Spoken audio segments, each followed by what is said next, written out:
Querido vivientes de Ciudad de Zamboanga, ahora huya kita con el persona quien talifirmi para el Ciudad de Zamboanga. Ladies and gentlemen, let's now welcome for the Zamboanga City 2019 Congressional Report, the Honorable Celso Lorenzo Lobregat, Congressman of the 1st District of Zamboanga City. Favor, sentará. Muy buenos días con ustedes todos. Buenos días. Antes yo start the bio congressional report, pidila yo con ustedes favor para let us all stand up and let us more or less pray for the victims of those who died in the cathedral bombing in Ulo, and also those who died in the mosque as a result of grenade throwing. Let us also condole with our families, and we condemn both terroristic acts. Reza kita, let us have a silent prayer for 1 minute.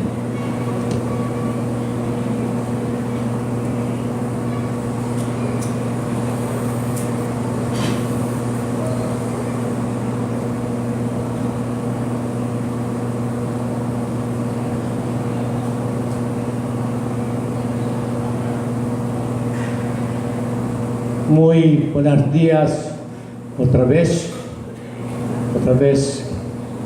quiero hablar con ustedes.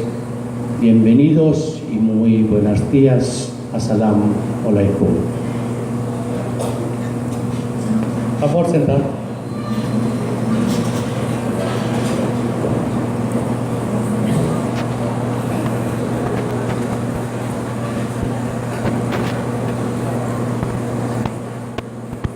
I will no longer acknowledge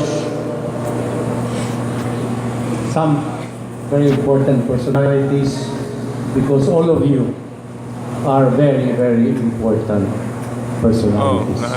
Otra vez, muy buenos días. It seems that I was at the right place at the right time. I say this because last January 21, 2019, the plebiscite was conducted for the Bangsamoro Organic Law. And another plebiscite will be conducted for other areas on February 6. And in both plebiscites, Zamboanga City or any of its 98 barangays are not included in the plebiscite. Looking back, it was in 1995 that I actively assisted my mother, then Congresswoman Maria Clara Lobregat, and then Congresswoman Lou Antonino, and then Congresswoman now Governor Daisy Fuentes, collectively known as Tres Marias, in their struggle against SPCPD. In fact, I was tasked to prepare the anti-SPCPD primer that was used in the anti-SPCPD forum. Estrada Macapagal administration.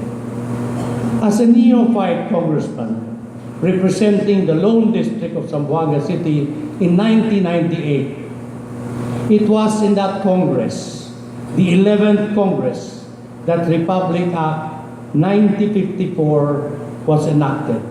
This was the expanded armed law. From Tres Marias, it was now Dos Marias and one Dodong. Together with them, Congresswoman Lou Antonino and then Congresswoman Daisy Fuentes, we were able to introduce amendments and provisions protecting the non-armed areas. And in 2001 plebiscite, Mayor Maria Clara Lorenzo Lobregat And then Congressman Celso Llobregat spearheaded the campaign for a no vote in the army. And the results were clear. 95% of the Zamboangueños voted no. GMA administration. During my second term, 2007 to 2010, as mayor of Zamboanga City, we faced the issue of the Memorandum on Ancestral Domain Bangsamoro Juridical Entity, or MOA AD BJE. Together with national leaders and local leaders, and with then North Cotabato Vice Governor and now Secretary of Agriculture Manny Piñol, and then Mayor Lawrence Cruz of Iligan, collectively known as the Tres Dodongs, we led the charge against the MOA AD BJE.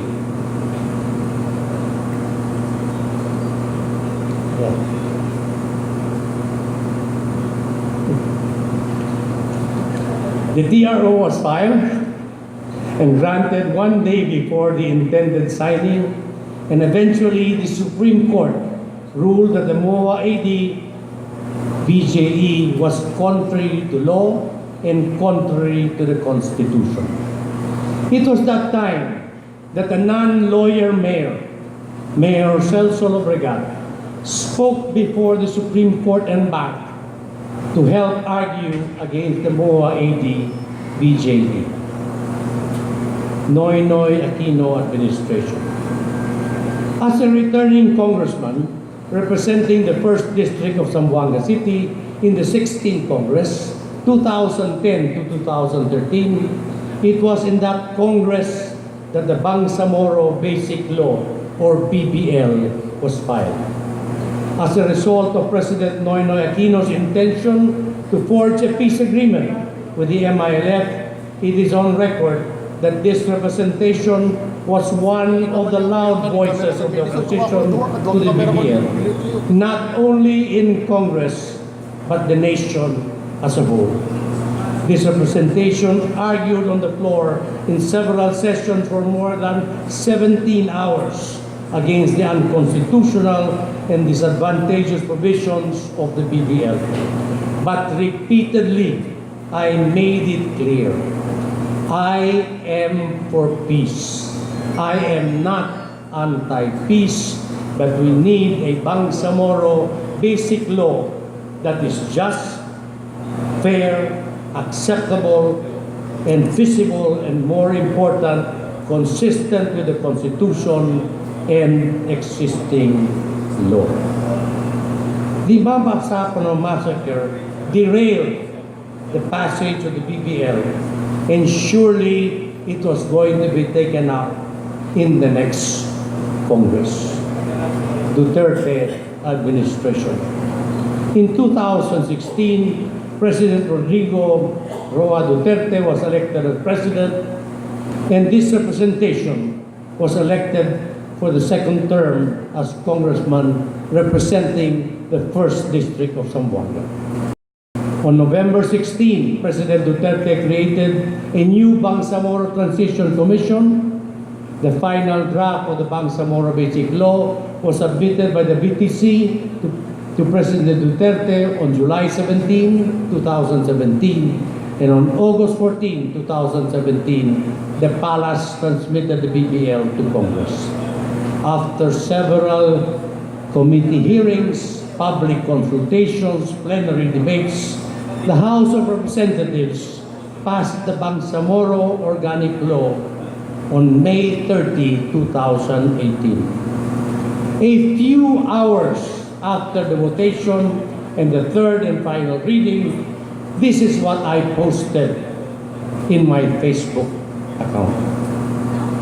The people who are bashing me on my abstention vote in House Bill 6475, substitute BBL, are ignorant of the provisions of the BBL that was just passed. The amended version of House Bill 6475, which was approved by Congress, already addresses most of the issues and concerns of Zamboanga City and the rest of Mindanao. Number one, no more creeping expansion. In the original House Bill 6475, there would have been 6 plebiscites. The first upon ratification and every 5 years thereafter for a period of 25 years.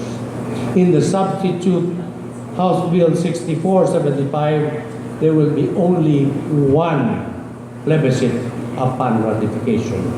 Number 2, the original House Bill 6475, all properties of the armed are to be automatically transferred to the Bangsamoro upon ratification.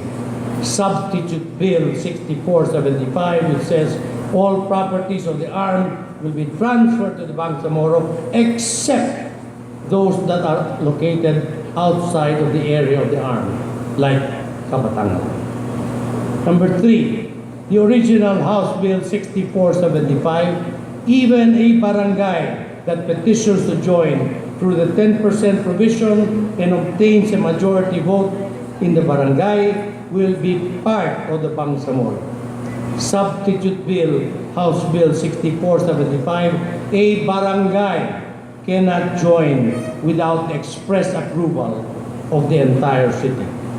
Many other issues have been addressed, but issues like the SPDA properties and the areas of joint cooperation will still have to be settled in the bicameral conference committee. Had I not abstained, I would not be a member of the BICAM. I am now appointed as a member of the BICAM, and I can guard and protect the provisions already amended, and I can continue to push and propose amendments on the provisions like SPDA properties and areas of joint cooperation. So please, I posted, do not embarrass yourself by pretending to know what you do not know. No mas mampasabyondo. I said, please review the video below where I explain my vote. Please ask those who voted yes or who voted no the reasons for their vote. I was designated a member of the BICAM, of the House of Representatives. The harmonized and final version of the Bangsamoro Organic Law, or BOL, was approved by the Bicameral Conference Committee on July 18, 2018. What transpired and the contents of the final version are described in my Facebook post of July 19, 2018. I said, now I realize more than ever how important it was that I was chosen as a member of the House panel of the BICAM. Last night, July 18, after 6 grueling days and nights of meetings, the Bicameral Conference Committee of the House of Representatives and the Senate passed the harmonized version of the BBL. We passed a BBL that addresses Mindanao and Zamboanga City issues and concerns. Number 1, no more creeping expansion, only 1 plebiscite. A barangay cannot join the Bangsamoro without the express consent of the city. In the event of the sale of SPDA properties located outside of the arm, like Mariki, Rio Hondo, and the fish ponds in Vitali, Zamboanga City will have the preferential right to acquire these properties. These were nowhere in the House version or in the Senate version, but came out in the Bicameral Conference Committee. Armed properties located outside the arm, it said, shall be purchased by the national government. This provision was not in the Senate version, was not in the House version, but was in the harmonized version. We passed a BBL that is so much more compliant with the Constitution, contains provisions clearly prohibiting secession and declaration of independence, protects the sovereignty and territorial integrity of the Philippines, fully addresses the defense, security, PNP, and public order concerns. I have fully complied with my commitment. to be there until the very end, fighting for the interests of Zamboanga City, standing firm for what is best for Mindanao, upholding the Constitution and protecting the Republic. Petitions, Busay and Landangua. Last November 9, it was published that there are 3 petitions coming from barangays to join the plebiscite for the Bangsamoro Law. Immediately on November 17, 2018, together with Ma'am Lilia Nuño, Attorney Mel Sadain, and Aman Nuño, we engaged the barangay chairman of Busay, Landangua, and Tumalutan, namely Antonio Abdullah, Benjamin Adjula, and Jailun Abunawas. In that meeting, it was verified and confirmed that 1, there was no authentic barangay resolution asking for inclusion in the Bangsamoro Organic Law. Number 2, all 3 barangay chairmen were against the inclusion of their barangays in the BOL.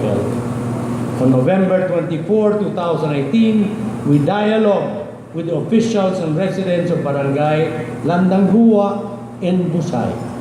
We were elated that the overwhelming position of the residents of Landangua and Busay were to remain part of Zamboanga City and no to their inclusion in the BOL. Upon notice from the COMELEC that there were petitions to join the BOL coming from Barangay Busay and Landangua, the barangay chairman asked for my guidance and assistance. We engaged the services of Attorney Jose Saavedra, assisted by former Councilor Musa, to file the respective opposition to join the plebiscite BOL. These were filed in COMELEC, Manila, and there were 3 hearings which were conducted on December 7, December 14, and December 21. What was the reaction of the mayor?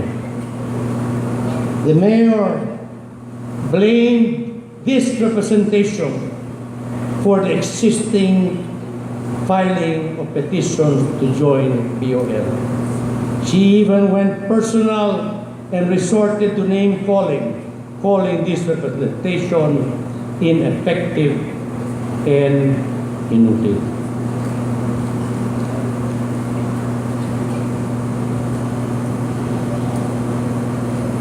We will show you the video, more or less,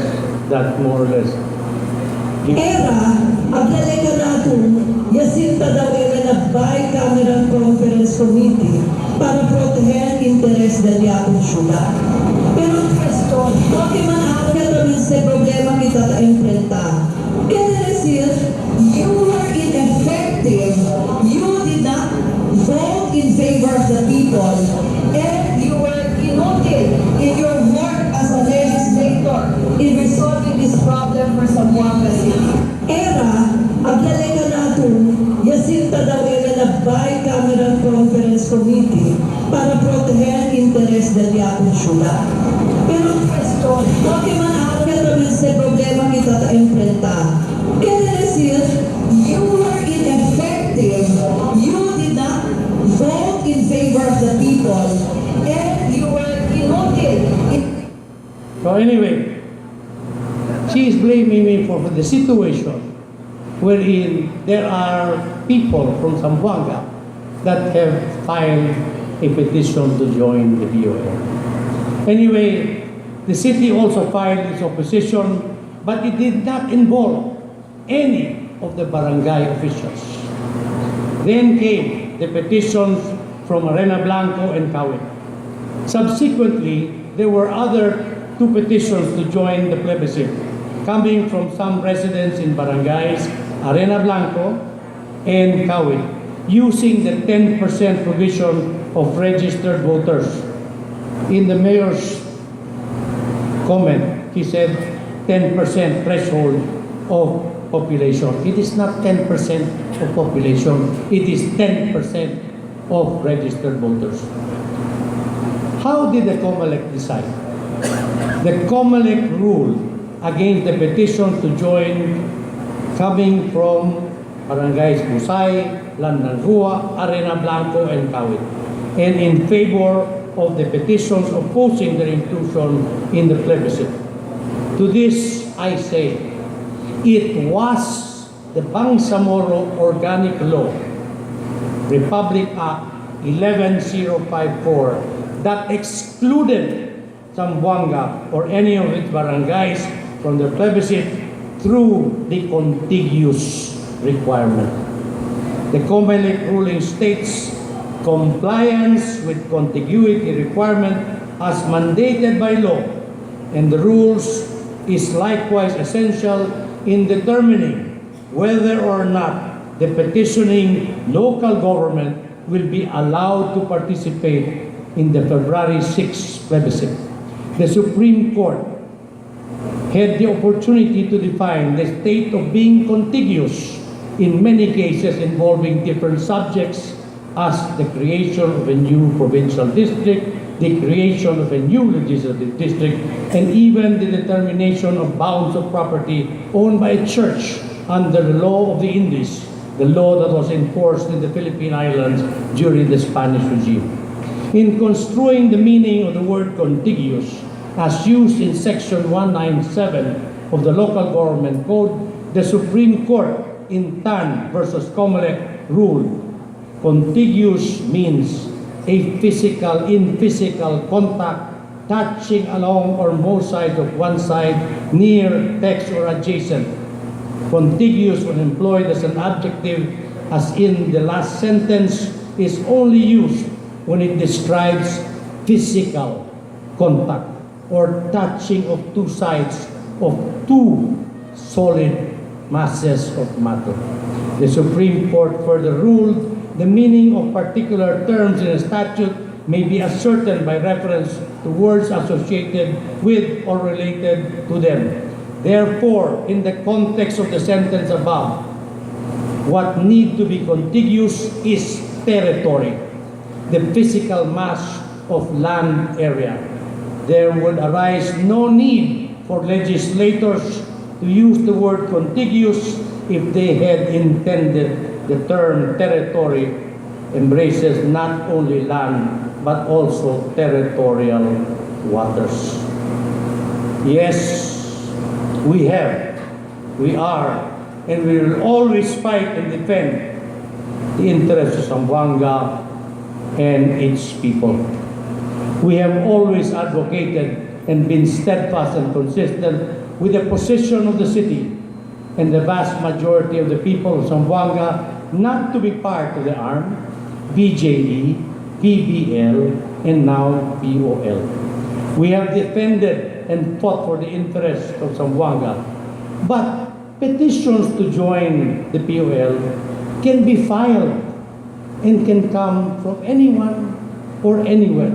You cannot stop anyone from filing, and the reasons for wanting to join the POL can vary from pure aspiration or conviction and support to the MILF, and to the other side of the pendulum, dissatisfaction with the present situation they are in, or belief that their lives will be better under the Bangsamoro. While we appreciate the petitions opposing the inclusion to join the Bangsamoro, it is our right, our responsibility, our obligation to oppose such inclusion. I repeat, in the end, it was the law itself that excluded Zamboanga City and all of its 98 barangays from joining the plebiscite on the POL. And to blame me and call me ineffective and inutile is an outright lie. Deception to the highest degree and politically motivated. And to think, just last January 16, in her State of the City address, the mayor spoke, and I quote, this is what she said: "We need to learn and be mature to set aside our differences and political colors, to seek out a common ground, and to be able to deliver to the people who elected us to serve them? Will we always allow ourselves to be blindfolded, be divided into factions, and fight against each other? Or will we have a sense of common purpose and one direction that will help us move Zamboanga forward? Ladies and gentlemen, I will not go down to the level of name calling, but what do you call the chief executive's complete disconnect between her words and actions? Is she setting aside our differences and political colors? Who is fighting who? Ladies and gentlemen, was I inutil and ineffective in my more than 23 years, 1995 to 2019, of fighting for and defending Zamboanga City from SPCPD, the expanded arm, MOA AD, BJE, BBL, and BOL? Was I inutil? Was I ineffective?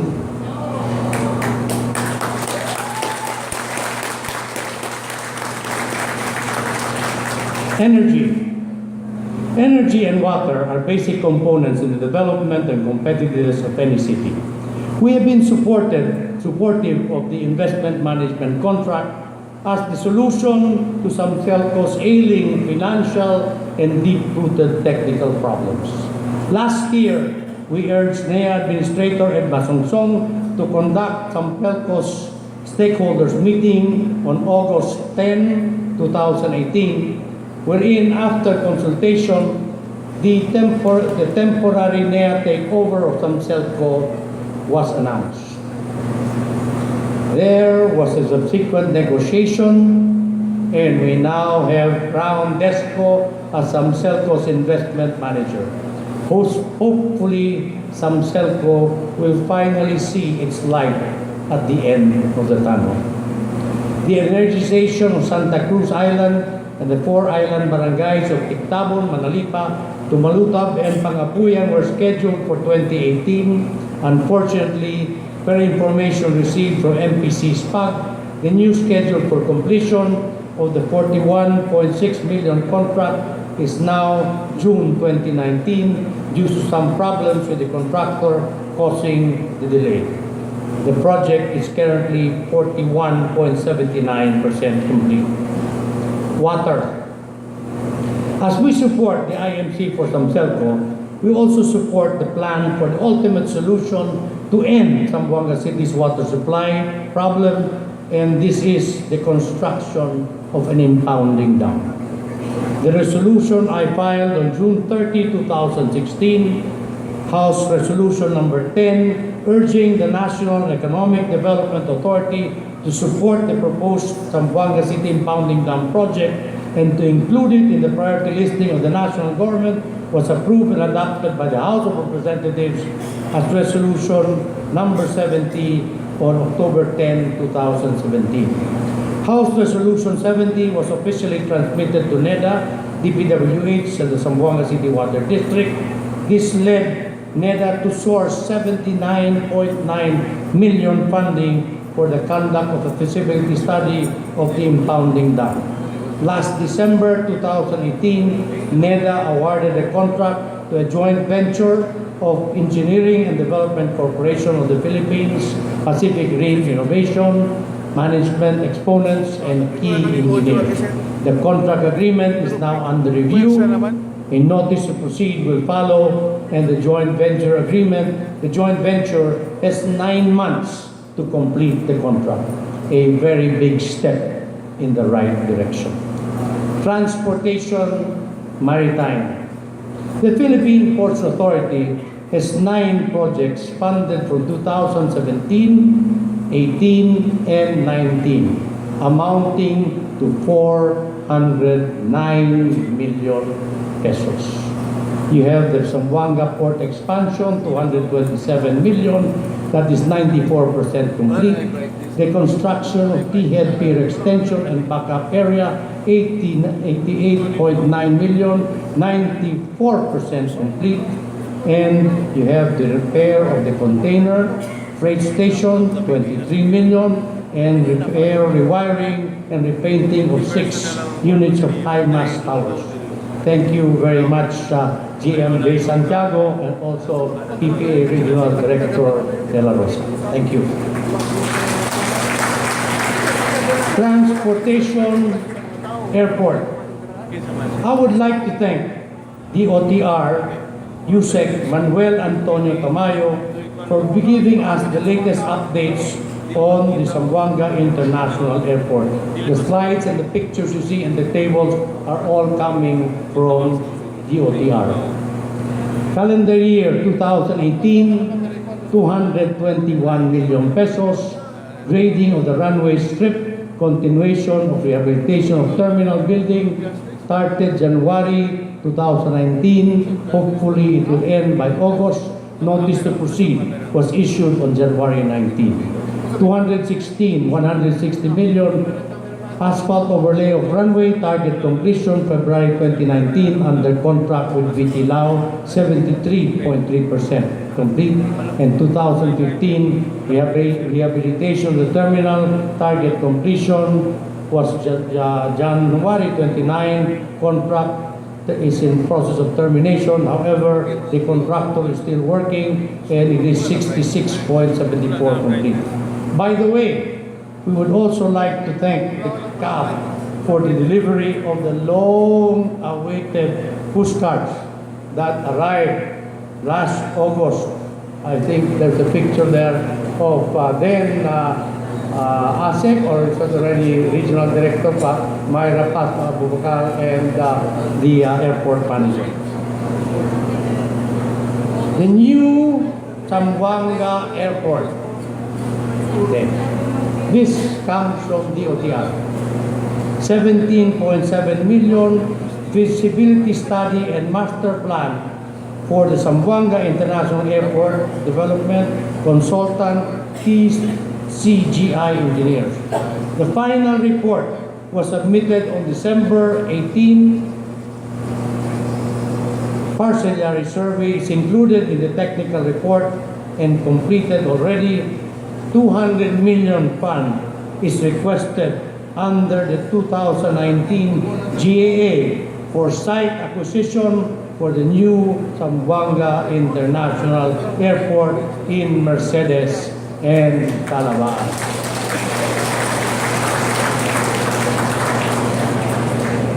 Security, peace and order. As a result of the Marawi siege last May 23, 2017, President Rodrigo Duterte declared martial law in Mindanao. On July 22, 2017, Congress likewise voted overwhelmingly to grant the request for the extension of martial law in Mindanao from July 23, 2017 to December 31, 2017. On December 13, 2017, Congress granted the second extension of martial law to last from January 1 to 2018 to December 31, 2018. On December 12, 2018, the third extension of martial law was approved by Congress. The extension covers the period from January 1, 2019 to December 31, 2019. This representation not only voted in favor of all three positive acts of Congress, but I also spoke twice on the floor supporting the extension of martial law. Since the declaration of martial law, the crime volume dramatically decreased, not only in Zamboanga City, but in the entire Region 9 and the entire Mindanao. I have taken these figures given to me by the PNP. You can see Region 9 crimes against persons, crimes against property, in total index crime went down. Zamboanga City went down. You look at the other region, all of them went down. 9, 10, 11, 12, 13, and the arm. Yet, quoting the Mayor's Soka of 2019, it said, crime volume has smashed one record after another as it goes down every year in significant percentages with zero bombing and zero kidnapping record maintained for the last 3 years. This, according to the Mayor, is peace and order at its best for Zamboanga City.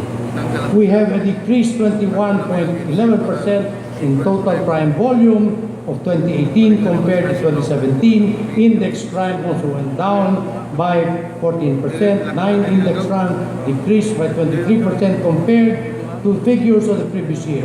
Since 2014, our total crime volume in the city has been consistently decreasing. This is an achievement never before done in Zamboanga City. Ladies and gentlemen, I believe that such statements are definitely lacking and seriously incomplete, as she failed to mention and correlate this to the existence of martial law in Mindanao. Crime volume not only went down in Zamboanga City, it went down in the entire Mindanao. In fact, crime volume not only dropped in Zamboanga, but the entire country as well because of President Duterte's war against drugs and against criminality. The figures will show, national figures. It all went down. Also and always because of President Duterte's war against drugs and war against crime. In the 2019 SOCA, Mayor said, and I quote, "We are one with the President in the anti-illegal drug campaign. But a reality check shows Zamboanga City is number 1 when it comes to illegal menace here in Western Mindanao." This is the revelation of no less than PNP Regional Director, Chief Superintendent Emmanuel Luis Lico in a press conference held on October 30, 2018. In fact, records will show that only 3 barangays of the 98 barangays are clear from illegal drugs, meaning 95 barangays are drug affected. Also in the SOCA, it was said, we have declared an all-out war against smuggling, but the fact remains that Zamboanga City is the rice smuggling capital of the Philippines. In the 2019 SOCA, it was also stated 0 bombings and 0 kidnapping record maintained for the last 3 years. Something just happened, talon-talon. The negative impact, setback, trauma, and pain of the 2013 Zamboanga siege that happened 6 years ago is far greater than that of the combined kidnappings and bombings that happened in the past. The 2013 Zamboanga siege, the greatest man-made calamity and disaster in the history of Zamboanga City, is another first, and God forbid, will never happen again. Support to the AFP and PNP. We continue to support the PNP and AFP in terms of infrastructure. For 2018, for the PNP, we had the construction of a 2-story multipurpose building, and for the AFP, which just recently inaugurated, was the construction of 1 multipurpose building, 4 training rooms, and the concreting of the Camp and Relay Road, 10 million pesos. And for 2019, we have proposed to be included in the 2019 budget 3 projects for the PNP worth 8.5 million, and the AFP, we have 11 projects worth 56 million pesos. Health. Our priorities in health are to improve and modernize the public health facilities, make quality health services more accessible to the people of Zamboanga, and to augment medical assistance in public hospitals. Legislative bills authored and filed. House Bill 3750, increasing the bed capacity of the Zamboanga City Medical Center from 500 beds to 800 beds, was consolidated into House Bill 6742 and has been enacted into law last October 10, 2018 as Republic Act 11087. The dream of Dr. Romy Ong and Dr. Nida Tan, it is now legislated. Ladies and gentlemen, this is a copy of the Republic Act 11087. House Bill 4945, converting the Labuan Public Hospital in Zamboanga City into a level 2 general hospital from 10 bed capacity to 100 beds. This was consolidated into House Bill 6740 and has been transmitted to the President for his signature. Damas y caballeros, bien cerca ya queda ley el Labuan General Hospital. Legislative bills co-authored. We also co-authored the landmark legislation, which is House Bill 5748, an act providing health care for all Filipinos and appropriating funds, therefore amending for the purpose Republic Act 7875 as amended, otherwise known as the National Insurance Act of 1995. This is a very, very good chance of becoming a law, as both chambers, the House and the Senate, ratified the bill last December 2018.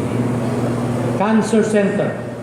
Ladies and gentlemen, the dream of having a cancer center in Zamboanga City will be a reality, as the cancer center in Zamboanga City will be operational within the next 2 months.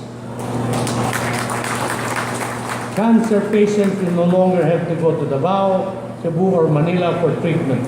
The Cancer Center is a 333 million peso facility funded by multi-year appropriations starting 2014 to 2017. Critical Care and Trauma Center. From a small and almost always congested emergency room, the Critical Care and Trauma Center will also house the CT scan, ultrasound, X-ray, satellite laboratory, minor operating room for trauma cases, women and child protection unit, toxicology and poisoning specialty center, pharmacy, and beds for critical care. Actually, funding for this project started 2015 and 16, it's 80%, 80 million. Critical Care and Trauma Center Phase 1 was inaugurated last September 1, 2018. Phase 2 will be turned over in 2 months, in March 2019. The Zamboanga City Medical Center Central Block 5-story tower. This is a 5-story building which will house the following: first floor, radio imaging department; second floor, Department of Surgery and Burn Treatment; third floor, Department of Pediatrics; fourth floor, Heart and Lung Center; fifth floor, Neuroscience Center and Geriatric Center. The funding of this started 2015, as you can see below. Then, on the GAA of 2018, the following were added: 476 million. Then you have additional funding for 2017 and other funding in GAA 2018 amount to 51 million pesos. ladies and gentlemen, never in the history of Zamboanga City Medical Center has hundreds of millions been appropriated for its improvement, for its expansion, and for its modernization. Medical assistance. Under the medical assistance program of the Zamboanga City Medical Center, 3,577 patients were served for a total of 9.7 million pesos in 2018.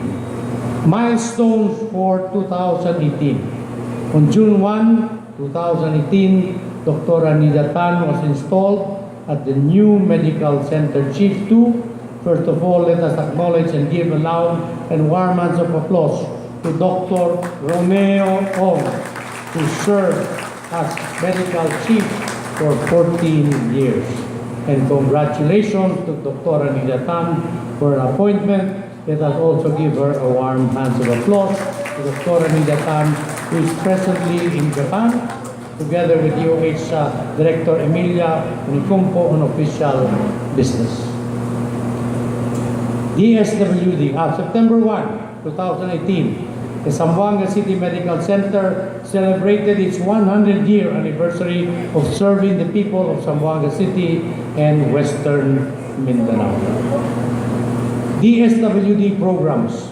As per report of the Department of Social Welfare and Development, 12,613 beneficiaries of District 1 were able to avail of the expanded assistance to individuals in crisis, hikes worth 38.4 million pesos. Philippine Red Cross. I have been a governor of the Philippine Red Cross since 2004. We have tirelessly worked with agencies and organizations like DSWD and the Philippine Red Cross in order to provide relief to families and assistance affected by different types of calamities. As governor of the Philippine Red Cross, we have joined the PRC Zamboanga chapter with the following PRC's food and non-food assistance and relief operations. June 23, San Jose Gusu fire victims, 32 families. July 29, Labuan fire victims, 409 families. October 17, Canalar fire victims, 16 families. November 8, 2018, Santa Maria fire victims, 5 families. December 2, 2018, San Jose Gusu fire victims, 50 families. Tumaga fire victims, January 7, 14 families. And recently, San Roque fire victims, 20 families. In crisis and relief and assistance, no political boundaries. No hay District 1, no hay District 2. We also participated in giving assistance to fire victims of District 2. June 8, 2018, Buruan fire victims, 63 families. June 17, Talong-Talong fire victims, 39 families. Rice crisis in Zamboanga City community assistance. Another first, and hopefully the last, was the rice crisis that struck Zamboanga City on August 2018. Acute shortage of rice led to spiraling prices of rice as high as 70 pesos per kilo. This led to the declaration of a state of calamity by the city.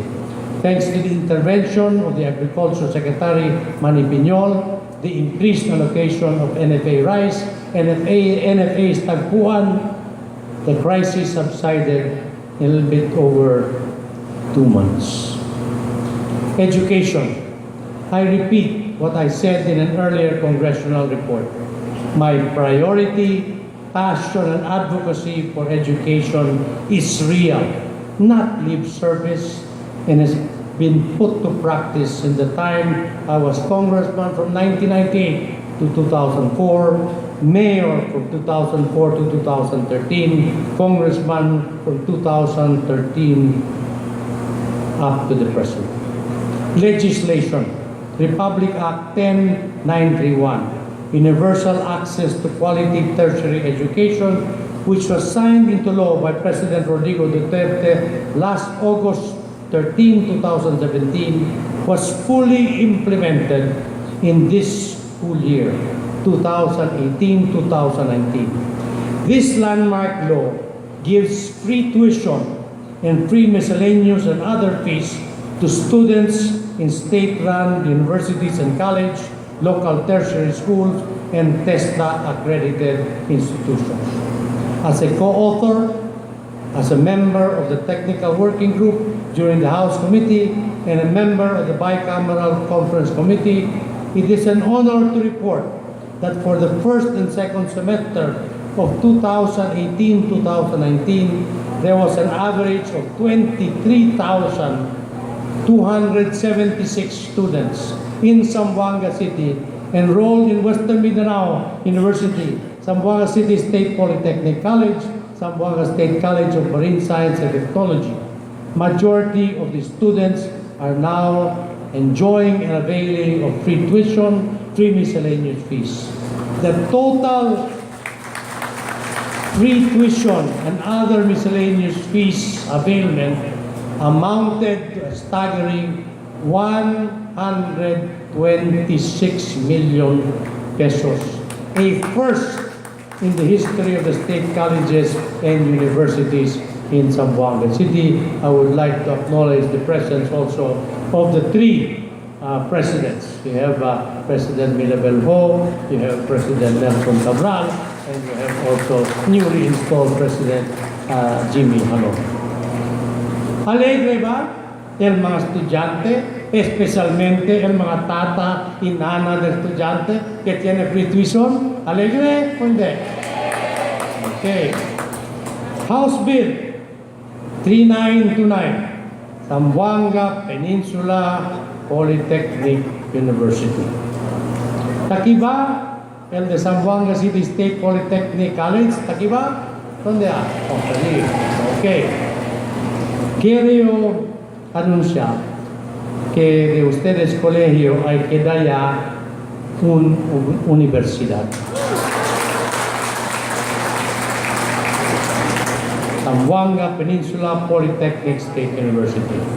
House Bill 3929, which I filed on October 4, 2016, has been ratified by both houses and is now in Malacanang, awaiting for the President's signature. Congratulations to the students, faculty, administration, and board of trustees of Zamboanga City State Polytechnic College. Enhorabuena, Dr. Nelson Cabral, Dr. Nora Ponce, and Mr. Jonel Villavieja. High school bills. We have also filed 4 bills creating national high schools in Kawit, House Bill 4515, Atalon, House Bill 4316, Tumaga, House Bill 4317, and La Paz, House Bill 4318.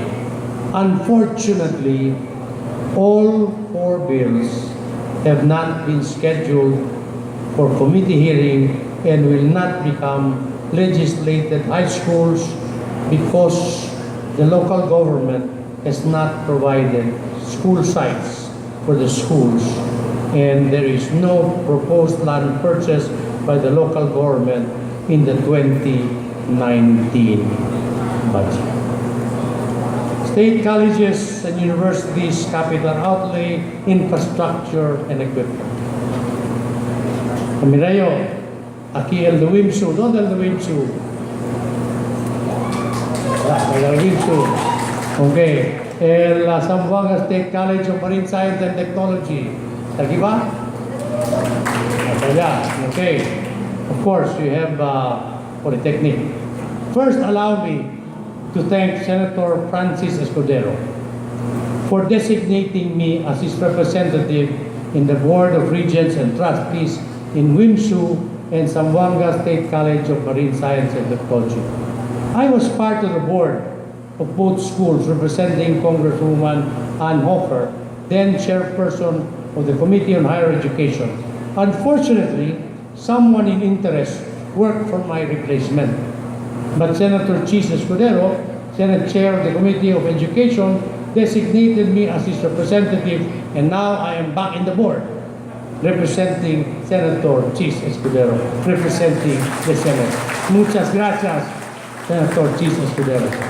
Congratulations again to Dr. Jaime Alon, the new president of the Zamboanga City State College of Marine Science and Technology. In my message during Dr. Alon's installation, I said, congratulations and thank you also to Dr. Mirabelo. I added, please, Dr. Alon, please continue all the good work and project initiated by Dr. Nazario and introduce programs and projects that will bring the Zamboanga State College of Marine Science and Technology to greater heights. I always emphasize the need of continuity. In last year's congressional report, I said all 3 state colleges and universities are part and beneficiaries of President Duterte's build, and are enjoying the golden age of infrastructure. Comparing the capital outlay of the 3 SUCs starting 2016 when President Duterte was elected into office, the facts and figures will speak for itself. There was a big jump, Wimsu, from 4,000,008 to 84, 87, and 179. Zamboanga City State College of Marine Science and Technology, 2015, 36, 59, 57. Zamboanga City State College of Zamboanga City State Polytechnic College from 9 to 25, 59, and 139. Overall, 148, 207, 375.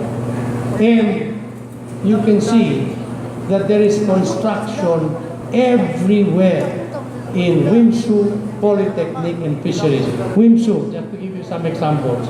Wimsu Technology and Science Hub, 28 million. The construction of ILS and Senior High Building, Phase 1 to 3, 96 million. Renewable and solar energy facilities, 23 million.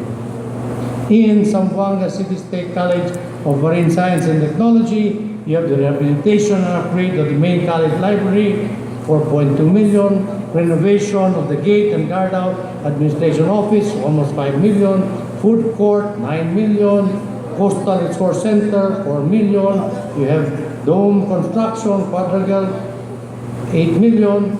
Construction of 3-story SOLAS Marine Training Center for SOLAS Phase 1 to 3, 27.9 million.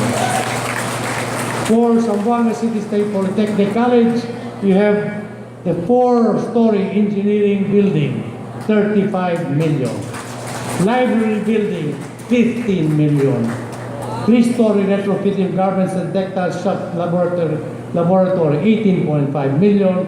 3-story social science building, 34.8 million. Alegre ba ustedes? Ahora, nakita, school building, Aquila State College and University. Ahora para ng DepEd. As mayor from 2004 to 2013 and now as congressman of District 1 on my second term, we have unceasingly put efforts towards quality education by providing an environment to make it easier for teachers to teach and for students to learn. As mayor, we embarked on a massive school building program to assist DepEd due to its then meager budget. No hay budget el DepEd aquel tiempo para capital outlay. Under my watch, the city government built more than 1,000 new classrooms amounting to approximately 1 billion pesos. Since my election and re-election 2013 to the present, the DepEd DPWH school building project for District 1 are as follows. Added to the 2016 and 17 report of completed and turned over 28 school buildings with 242 classrooms worth 356 million pesos, the following